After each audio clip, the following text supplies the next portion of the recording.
Okay, so I'm going to give a UEFI ARM update, and actually this has been quite a difficult slide set to build because a lot of exciting things are actually going to come in the next couple of years. So I'm sort of held in an interesting place, so I can talk about some things, but the really exciting stuff is going to come out in probably a year's time.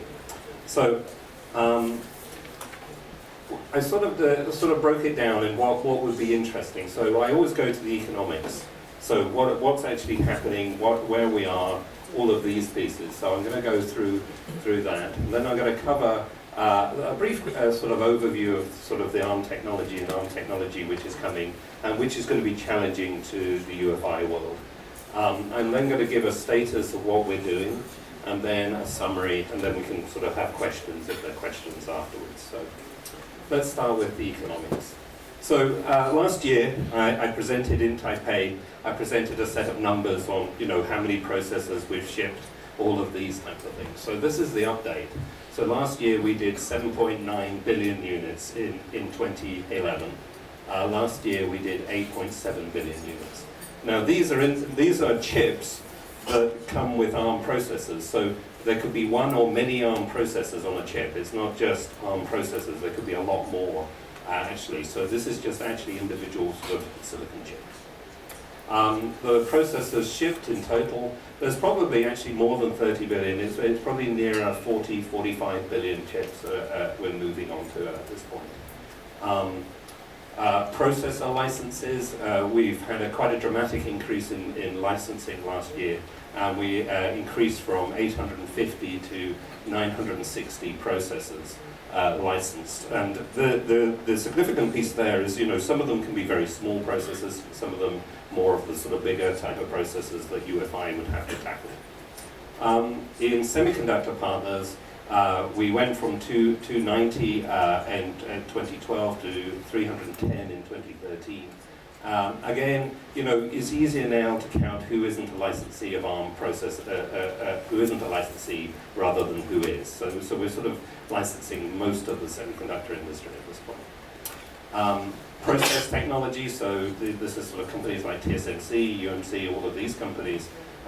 We showed test chips running at 14 nanometer, and then we've got 250 nanometer for the sort of cheaper sort of processors and things like that. And then probably always the most important part of the ARM world is actually our sort of connected community. These are the people who actually build processors and actually build SoCs and build products. So ARM doesn't actually build end products. We produce a piece of IP which we sell into the marketplace, and then other people build those products. So again, I showed this slide. It's probably got a bit more companies on it, but in many ways, this is the most important slide I show, is because this shows the whole ecosystem, and these are the people that build the products. I mean, we put a very critical piece of processor IP into that group, but it's all of these companies that end up either building the software or the designing the chips or manufacturing and all the rest. So this was ARM's original slide. I created this slide over 5 years ago. And really this has never changed. These were the reasons why ARM sort of went for UEFI in the first place. Basically, our processors and system complexity was increasing. We had OEMs that were actually using UEFI, big OEMs using UEFI. So we needed to support that. We had to help sort of standardize the boot procedure for ARM processors. So before we sort of put resources into UEFI, we had, I think, between 40 to 50 different methods to boot ARM processors. So obviously as the complexity started increasing, we had to sort of at least focus on one method, and so we've focused on UEFI going forward, so to solve that sort of problem. We have a continuous ongoing sort of goal to improve the sort of hardware-software interface for operating systems. So, we constantly add instructions, we're constantly improving sort of memory management, we're constantly helping in the sort of UEFI world to help that sort of interface between the two worlds. And the advantages to ARM partners and OEMs, you write once per platform, and it saves costs in bootloader development and engineering. The UEFI specification is written down and peer-reviewed. and tested UEFI drivers are available from third-party peripheral providers, and provides an environment for manufacturing tests. So these are the core sort of qualities we see to our partnership as supporting UEFI. So let's go on to the technology side. So ARM's a little bit confusing, so I tend to always show this slide because it's sort of, what's an ARM processor, how does it all work, and all of these things. So to simplify it, I always show this slide. So we have an architecture, so you'll see things like ARM v7, ARM v8, and really an architecture is a manual. It basically explains how an add instruction works, how the MMU is set up, cache policies, memory ordering, memory models, all of these things, and that's what this manual produces. And then we have a processor microarchitecture, which is Cortex A57 is an example, Cortex A9, Cortex A15 are all examples of microarchitectures, and they're pipelines. Basically, it's a design that implements the architecture, so it's a set of pipelines with pipeline stalls and all these sort of complexities that an implementation would have. But this is just a design, it's not an end product. And then at the very end here, we have the processor hard macro. We basically, what that means is we take a processor microarchitecture, and when we do all the floor planning, we do all the setting up, and then a company can go around, put all the peripherals around the floor plan, and it's all of our bits are being tested. And the important thing to understand about ARM is we license all three products. So you'll find people who take our architecture license and design very different processors to our main processor family. And you will see people taking a processor hard macro and designing a product around that. So you'll see that's three different sort of variants. And that's what really is confusing, because you'll have many sort of ARM v8 implementations, you'll have many sort of Cortex A15 implementations, and they may have very different attributes depending on what a company has decided to target. So that's something to be aware of. So this is the application roadmap for ARM. Now you're dealing with an IP company, so we're always ahead of ourselves. So from a software point of view, you shouldn't expect where these green dots come down is where you'll see silicon. It actually is it's up to 6 to a year later to actually see the actual silicon. But if you go down to the bottom here, for those who can't see this bit, there's Cortex A5 and A8. The A8 was the last single processor that ARM has produced. The rest are all SMP capable. Cortex A9 is probably the highest shipping processor at the moment. Very popular in many, many different products.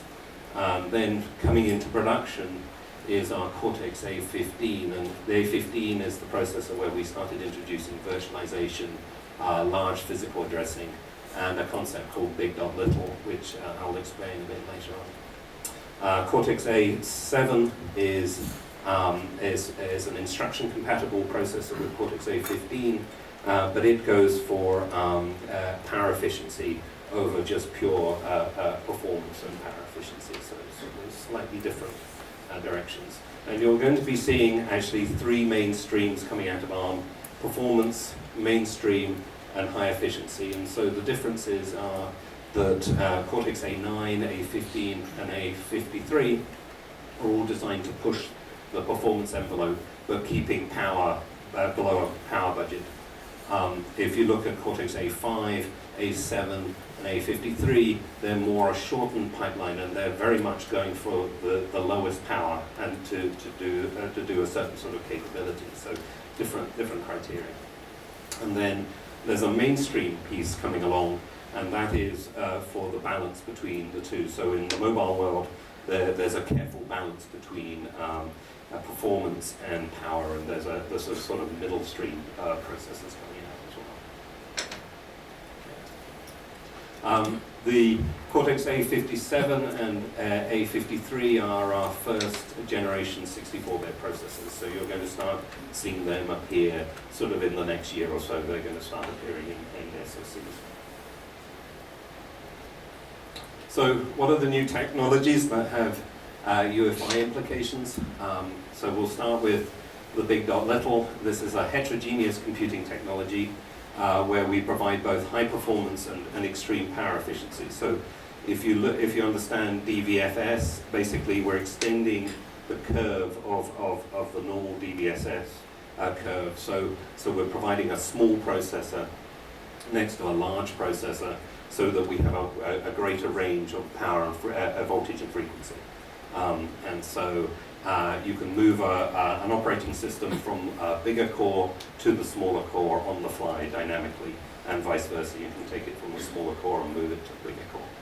And depending on workloads, because most workloads are more burst orientated, or they're not just all maxed out or all low. You need these types of technologies to cope with those scenarios. And we're going to have that in both 32-bit and 64-bit designs. Virtualization, this is going to start coming out. You're going to see Cortex-A15 processors coming out. They have the large physical address extensions, so we now can access 1 terabyte of data, and you can have multiple guest operating systems. And we've gone for a full virtualization scheme, so you've got 2 levels of page table translation and support for hypervisors. Sorry. The interesting thing about the ARM architecture is that when the initial designers designed the instruction set, they actually put all the processor control elements in a coprocessor space. So that means that it's actually very easy to trap all the critical instructions, because they're all in the coprocessor side of the processor. So there's no need to do patching of binaries or anything like that. It's all captured by the processor, quite straightforward. ARM v8 brings in the 64-bit support and increases the register file, media instructions, addressing range, and we've added some cryptography instructions as well. So yeah, you're starting to see that rise, and that will come in the next year, as I've said. So status.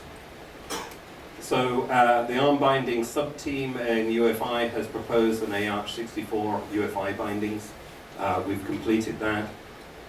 We're waiting for a new specification to come out, and hopefully the ARM bindings come out with that. So that's sort of complete. We're starting to work on virtualization protocol proposal, and this is to allow sort of earlier 32-bit implementations like the Cortex-A15, and we're wanting to add hypervisor support for those, so we're going to have another proposal coming through fairly quickly. The other thing we've been looking at is we've been looking at boot architectures, and in particular trying to improve the boot architectures. So from an ABST world, we're sort of working on all 3. The ARM focus internally, we've got an AArch64 code base, and we're sort of preparing that for being in Tiano Core, and we've got an SCT to go with that. Once the bindings have been approved by the USWG and the specification released, then those will go out into the source code base.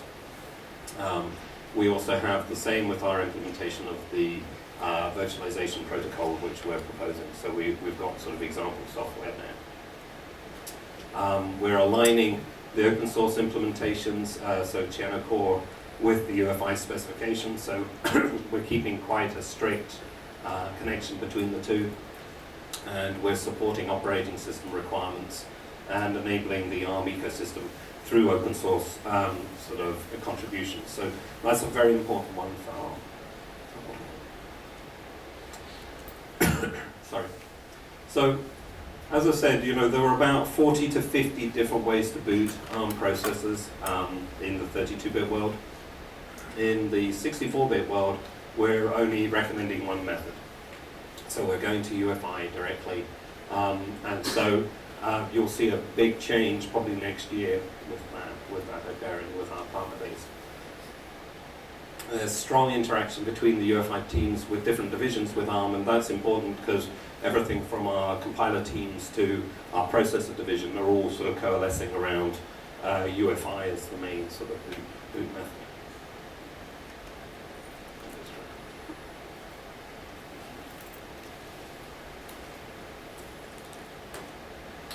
So UEFI and Lenaro. Lenaro is our open source company, basically their organization. They basically clean up the Linux kernel, do a lot of work on the compilers, and they're now starting to do a lot of work on the boot system. So they're sort of providing sort of platform solutions. And at the moment they're supporting the ARM Versatile Express, which is a sort of development board and test chip environment. You've got the Panda board, which is a sort of popular board with the TIO Map 4. So they're supporting that version. There's an Origin board by Samsung. Again, they support it, but they support the four core ARM9 version of that, and then the Arndale version, which is a 2-core Cortex A15. So basically, they're supporting our sort of platform activities in the software space. They're also working on a port of Grub 2 to the ARM architecture, and that's important for booting up the Linux operating system, places like that. And also when you've got signatures and secure signatures, then the Grub 2 OS loader can have that put in. And then we're sort of there's constantly improving UEFI support to boot Linux kernels, so their focus is more on the Linux kernel side. So summary. Again, this slide hasn't changed, but I think it's a very important thing of understanding where we think the advantages are. Or we see the advantages of UEFI bringing a neutral bootloader capable of booting both open source and non-open source operating systems. UEFI is a framework that grows and shrinks depending on requirements, and that's very important for ARM because a lot of the ARM business isn't in sort of the sort of bigger systems or tablets and things like that. A lot of it is in the embedded world. So you know, the ability to make a smaller implementation of UEFI is very critical to us. So that's one of the advantages there. We see the specification written down and peer reviewed as incredibly important because it's not just a bootloader that is produced that is randomly designed. It's actually got some thought behind it, and that's important to us. Lots of validated software already. Ability to support a third-party peripheral ecosystem. Again, all of these are really, really important pieces. So if you have sort of a bootloader which isn't got all these sort of features, or it hasn't got the specification written down, there's no ability to support an ecosystem. And then write once, validate once, support all OSs, and that's another important piece. So, and we believe the next technology support is going to be for AArch64 and virtualization. So you're going to see that coming along in the next year or so. Okay. So, questions? I've gone through that relatively quickly, but there's a lot of information there. A lot of it is to come, though. Unfortunately, the 64-bit side of our world is going to come in a year's time, and there's going to be a lot to be talked about there. But at the moment, we're just a little bit early for that. So, yeah. How are you doing on the 64-bit side with power efficiency? Power efficiency. So actually, the interesting thing about 64-bit for us is we're actually not changing the register file, because actually on the 32-bit world we have 37 registers, and then on the 64-bit side we have 31 registers. So we have a very different exception handling model for 64-bit, which actually means we're not increasing the register file at all. Actually, we're reusing the 32-bit side. The other thing is that the 64-bit processors are designed to be very good power efficient 32-bit processors as well. So we're tackling it sort of in two ways. We're not actually extending the register file, and we're making them good 32-bit implementations. So they shut down a lot of the processor side. Any other questions? Yes.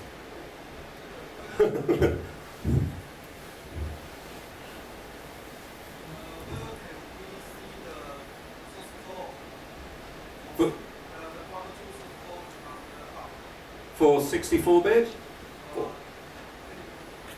The channel core has that code already, so the 32-bit world's been up there on channel core for a long time. Oh, Grub 2, that's, yeah, a couple of weeks. Yeah, in a couple of weeks, Grub 2 is going to be available.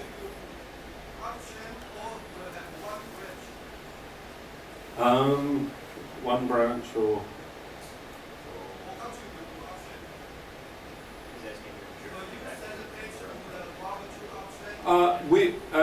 If we can, yes, we will. I'm assuming, yes. I mean, that's the idea. I mean, we're not keeping it to ourselves. I mean, we generally put things back up to the open source tree, but it depends on the gatekeepers on allowing that.